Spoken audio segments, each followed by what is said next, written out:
Hi guys, இன்றைக்கி நம்ம வீட்டில் புரட்டாசி 3rd சனிக்கிழமை ரொம்ப ஸ்பெஷலான டே. குழந்தைங்க காலையில் ஏஞ்சி குளித்து இந்த மாதிரி அழகாக நாமம் போட்டு மாலை போட்டு பக்கத்தில் போய் அரிசி வாங்கிட்டு வருவாங்க.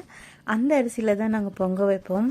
அதோட ரொம்ப ஸ்பெஷல் காம்பினேஷனாக கத்திரிக்காய், முருங்கைக்காய், மாங்காய் போட்ட சாம்பார், அது கூடயே உருளைக்கிழங்கு பொரியல், வாழைக்காய் பொரியல், அப்புறம் முருங்கீரை ஸ்பெஷலாக பண்ணுவோம்.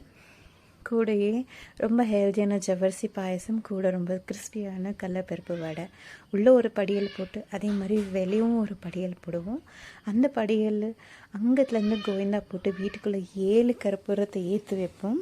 அதோட நடு வீட்லேயும் பூஜை பண்ணி முடிச்ச பேருக்கு அழகாக வெளியே போட்ட படியல் அம்மா எடுத்து எல்லாம் ஒன்றா கலந்துருவாங்க. காய், பொரியல், வடை எல்லாம் ஒன்றா கலந்து ஒரு உருண்டையை கரை பிடிப்பாங்க. அடிச்சிக்கவே முடியாது, செம்ம டேஸ்ட்டாக இருக்கும். இதே மாதிரி தான் நீங்களும் புரட்டாசி கும்பிடுவீங்கன்னா கண்டிப்பாக கமெண்ட் பண்ணுங்கள்.